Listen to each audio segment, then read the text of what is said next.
Welcome to the Subjective Professor podcast, where we reject coercion and hypocrisy. This is episode 61, and we're going to talk about how all humor is racist and how that's a good thing. You know, humor is really important to me. When I was younger and I grew up in the hood, so to speak, and because I looked different from everybody else, I kept getting jumped, bullied, whatever. And so I would come home and I would beg my dad to teach me kung fu or judo or karate or whatever. And he said no, because he didn't advocate violence, even though he knew all of that good stuff. And he said, figure out a way to be their friend. I'm like, Dad, they're beating me up. They don't want to be my friend. So I decided to try to hone my humor skills. And so for a lot of my life, I would always try to find humor in pretty much everything. And a lot of times that would get me in trouble. And so here we are talking about humor. So what is humor? And I thought about this a lot. As I said, humor is important to me, and especially when you screw up and the joke goes very badly, you got to wonder, what is humor? So humor, I think, is something that arises from the unexpected. That is, something which is not expected happens. You were expecting a different result and you got something else. And this is what all comedy has in common. In other words, we have an expectation or an anticipation of what's going to happen next. And when it doesn't happen, something else happens. There's humor. It's not that everyone is going to laugh and say, ha, ha, ha, that's funny, but there's the possibility that people will find it humorous. Because of the differences in perspective or subjectivity, it's easy for a lot of people not to get the joke and get offended instead. But it doesn't take away from the fact that something unexpected happened. And so to someone somewhere in the world, it's probably pretty funny. But again, as I said, there's no guarantee that everyone will get the joke. And it's because of subjectivity, right? So because of our prior knowledge, our socialization, our culture, trends in society, even our language, these are limiting factors, and it shapes our subjectivity. But depending on where we are, the circumstances and that we're in, weird things can become odd things, things that people don't expect to be funny. They become funny. They become a source for humor, a reason to laugh. And if you're not in it, then it's not funny at all. And so you can see battlefield humor, people making terrible, terrible jokes, but because you're in a situation of death everywhere, potential instantaneous death at any moment, particularly if you've been watching any of the videos coming out of the Ukraine, because there's a lot of drone warfare. So there can be a drone just tracking your movements, watching you, and you can die without any kind of warning. And so in that kind of situation, there is battlefield humor. There's also morgue humor, right? So you're surrounded by dead bodies all day long. You start making jokes. There's cardiac intensive care humor. My brother was in the CCU once, and I was surprised to learn that a lot of the nurses there would entertain themselves by, betting on which patient would be the next to die. And one can imagine, I mean, if one of your loved ones, I mean, my brother was in there, but because I am the subjective professor, I heard this and I realized that this is the way they cope, right? It's a coping mechanism. It's a way to be able to deal with all of the tragedy, just the insane amount of heartbreak and heartache that you see in a place like the cardiac intensive care unit. So obviously, it's not funny to everybody. In fact, when I heard it, some people were kind of embarrassed. They were afraid of how I was going to react. But hey, come on, I'm the subjective professor, right? Now, the academic explanation for humor, there are several theories. Believe it or not, there are several theories. The latest one that I could see was the benign violation theory, and it came out in a paper in 2010. And it basically says that the violation aspect of, I suppose, expectation, right? It, so there has to be a violation of expectation, but it has to be benign.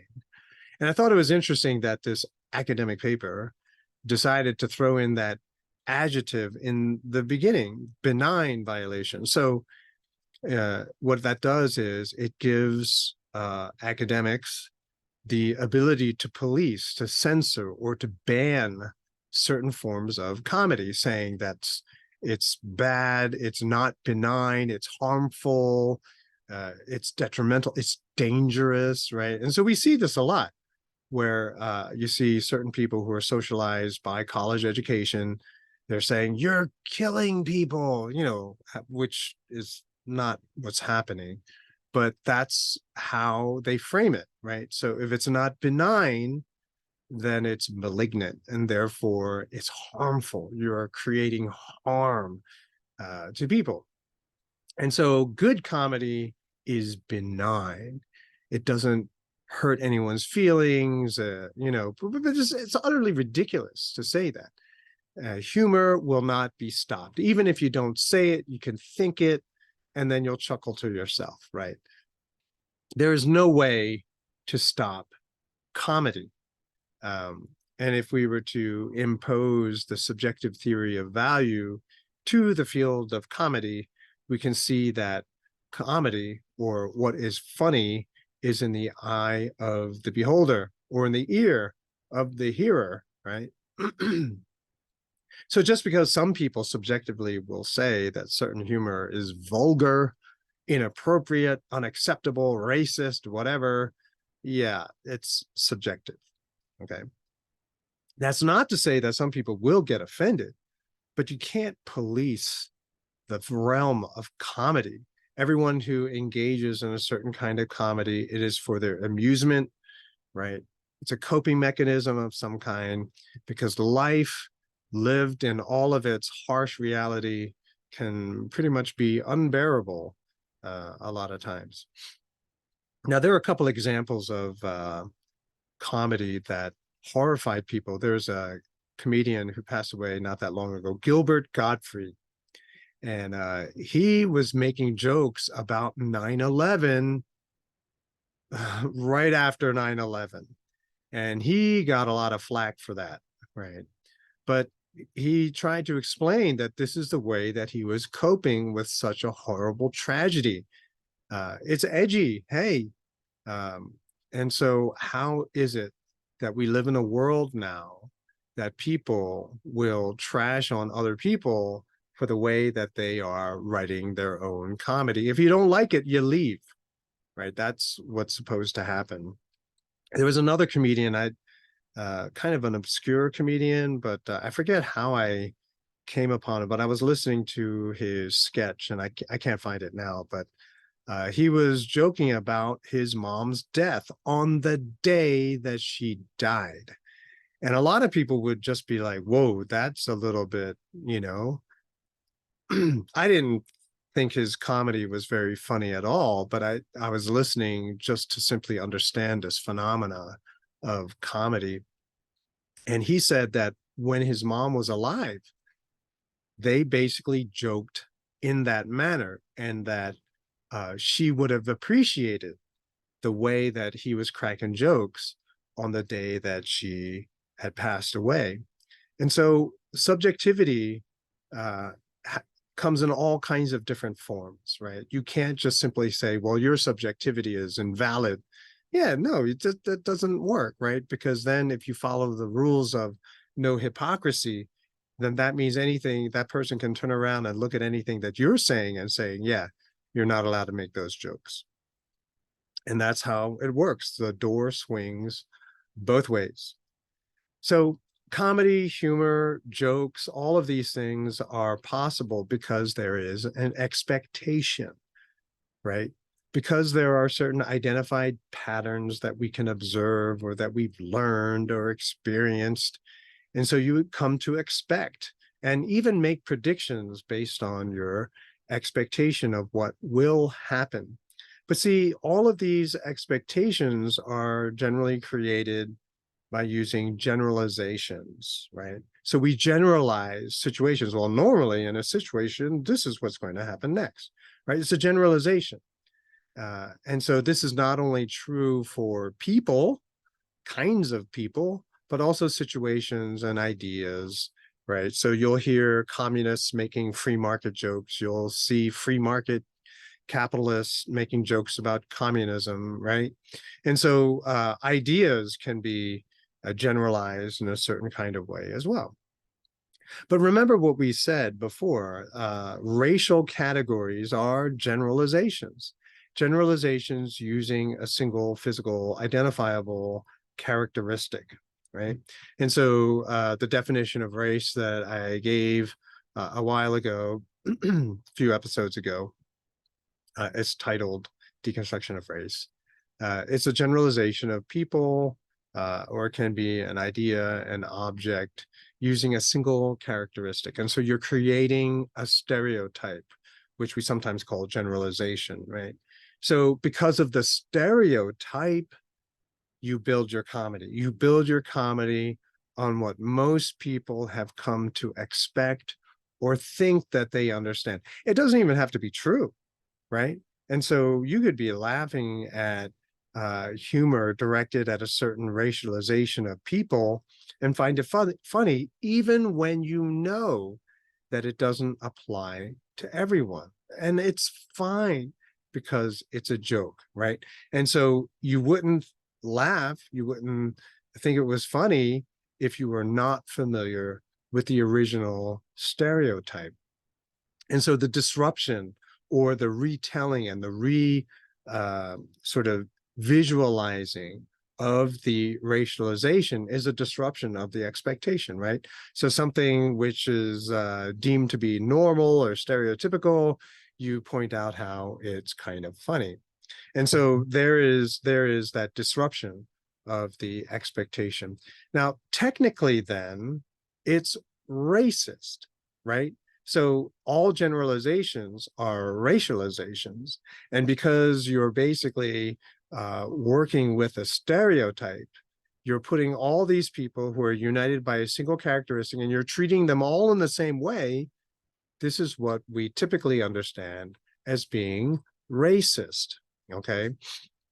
So all comedy, because it is using generalizations, it is using stereotypes, all of it is potentially offensive and not benign. Keep in mind that, you know, the determination of whether something is harmless or harmful is subjective. And so therefore, this whole idea of benign violation is simply subjective, okay? Belief in the existence of something that is completely benign to everyone is itself comedy, right? It's funny. It's a joke. How can you expect anything to be completely benign to everyone? I would even go so far as to say that if you could, it'd be not funny. All right. So that's the joke. To talk about benign violation theory is itself a joke. And even if you did find something, I bet if you challenge scholars, they would be able to figure out how that would be racist too. And they would say, you got to cancel it. You can't do that humor. One of the things I did in class, I would have a day where I would show them comedy clips. And it was, well, I think I said this before, but I'll just say it again. I've been told by most of my students that when they hear their friends talk about their race class, it's just all about white people are racist and, you know, all this other kind of stuff. And it was just really like pulling teeth, no fun at all. But whereas my class, since I'm always pointing out the violation of expectation, it's funny. So every day, especially after we get over the hump where I explain what race is, and so people begin to say, "Oh, okay, I see it." Then now you can make jokes pretty much every day, and so pretty much we were laughing at the portrayal and explanation of race in everything that we saw. And so it was a completely different vibe in the class. A lot of my colleagues, other professors, got really upset. Like, race is serious. People have to get upset and want to do violence at the end of the class. Why is your class laughing so much, right? And so it was kind of the fact that we were having a good time with education seemed to be offensive to a lot of my colleagues. And so one day I set aside a day and I say, we're going to play a game. I'm going to show you a clip and you have to tell me if it's racist or not. And so I called the day, is it racist? And I noticed that some comedians did something similar. But the funny thing is, what made it funny is that everything is racist. Okay. So the answer is always yes, it's racist, right? And so the trick is to explain why it's racist. So one of the clips that I would show, and I showed a lot, some people would kind of get a little bit like uncomfortable, but but that was hilarious too. But anyway, so there was one clip I showed. It was by Key and Peele when they were with Comedy Central, and you can see it on YouTube. And this particular sketch was called Alien Imposters. You might have seen it. And so the sketch is basically, it's post apocalypse. Aliens have invaded the world and they have the ability to shapeshift. And so they can take the form of humans. The problem is that they don't understand the stereotypes. And so they'll look like someone, they'll talk like someone, they'll have the right inflection, but all the knowledge will be wrong. Okay. And so their goal is to try to figure out who are the real humans and who are the imposters. And the way they figure out who are the aliens just pretending to be humans is because they are violating the stereotype. Okay. I won't go into the details just in case, because I don't know who's going to listen to this and whether or not you're down with the subjectivity that I'm trying to convey here. So just check it out and you'll understand what I mean. That people watching it, the only way that you can find it funny is if you already know what the stereotypes are. You already know how certain people, by the way they dress, the way they act, by their skin tone, by the amount of melanin that they have in their skin, that there are certain expectations. And so when people violate them, and then you realize, and you see the reaction of Key and Peele, then you're like, oh, okay, that's pretty funny, right? But humor, the other aspect of humor then comes out when you watch a video like this, because foreign students always had a hard time laughing at a lot of the jokes because they just didn't have the information base, right? And so having more information and knowledge is a requirement to be able to understand where the funny comes from. And so when I lived in Korea for 3 years, people told me that, that you're beginning to understand the culture when you can laugh at the jokes, made in that society. Because when you first get there and you hear the jokes, they're kind of tacky. You're like, yeah, I don't get it, and you kind of move on and you sort of start looking down at everyone for their sense of humor. Like, it's very lowbrow. That's what you're thinking. And then after a while, I didn't leave the country for 3 years. I lived there pretty totally immersed in the society. And after about a year, I started getting all of the jokes. And then I began to understand what people meant. You need to understand the culture. You need to understand all of this background information to be able to understand what the expectation was and therefore how the expectation was violated. And so without that knowledge, without that information, it's not funny at all. But it is funny to someone, right?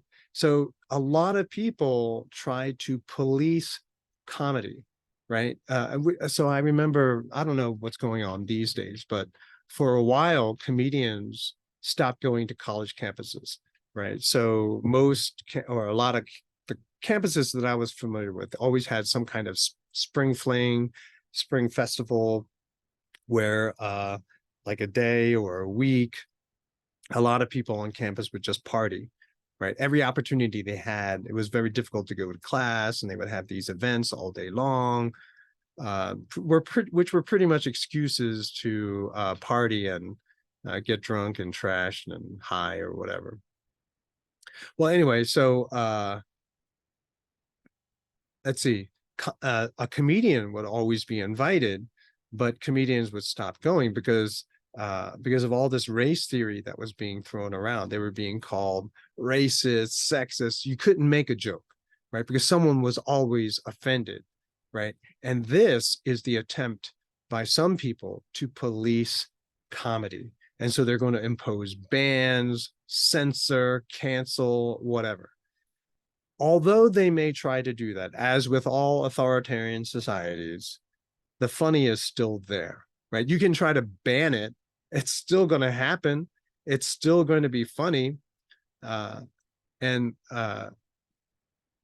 the process, what you begin to see is that the whole attempt of people trying to cancel and ban certain comedians and comedy becomes a joke as well. So there are a lot of knowledge producers, as I call them, or scholars, who are trying to create new protected racializations, right? Oh, you can't make fun of these people. You can't make fun of those people. You can't make fun of those people, you know. So certain jokes are not allowed anymore. So you can see this now. Some people say, oh, this movie, there's no way this movie would have been able to be made today just because the way society has changed. It's still funny. It's just that you're not allowed to laugh. And if you think it's funny, you don't tell anyone that you think it's funny. And so comedy is just basically, as with all their black market goods, has just been pushed underground. Well, the big joke is that everything is racist and everything is funny, because everything is basically a generalization, right? So if you recall, there's a balance between generalizations and then specificity. So the starting point of understanding something is a generalization. And then as we get to know something more, we get into the details. So on that superficial level where everything is a generalization, everything is racist. And so therefore, everything is potentially funny. In authoritarian societies, all good comedy is banned, which is why authoritarian societies are generally humorless, right? It's just not funny because true comedy is not allowed, which actually makes it even funnier. And humor is really important. We know this historically. Societies which had despot kings, rulers who were tyrannical, there generally was a day where people could make fun of the king, right? And the jokes would reveal the weakness in most race theories, or in tyrannical governments, or authoritarian societies. It's in the humor that you begin to see the flaws of society. And this is what's really important. It's a very vital function that is performed or by comedy and comedians. They point out how ridiculous certain rules are. And so therefore it challenges people's perception of what they think is just simply true. So we have to leave people alone. Let them have their funny, right? And if you don't like their humor, then you don't hang with them.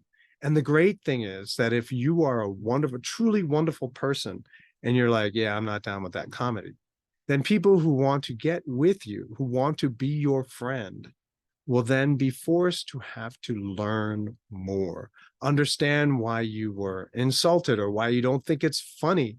And this becomes even more another chance and opportunity to grow in our knowledge and understanding. And when that happens, when you grow in your knowledge and understanding, your sense of humor changes. it becomes more developed, right? It becomes more refined. And so I think eventually people achieve the highest level of comedy, which is sarcasm. There are so many things going on with sarcasm, and that's why so many people get upset at sarcasm, whereas other people just kind of give that little nod and say, "Oh, I see what you did there." But guaranteed, with changing context and knowledge, sense of humor changes, right? So rather than criminalizing people, give them the chance to grow. And in the meantime, we get to hear their criticism and laugh as we hear it. So instead of being insulted and offended and getting angry and crying and whatever, just listen to it, laugh, and realize that what you thought was really serious to other people is actually kind of humorous. It's a challenge for us, right? It makes us think and have to re-examine everything that we believe is true, and we thought is true. And that is a good thing. I hope you enjoyed this episode, and I'll talk to you in the next one.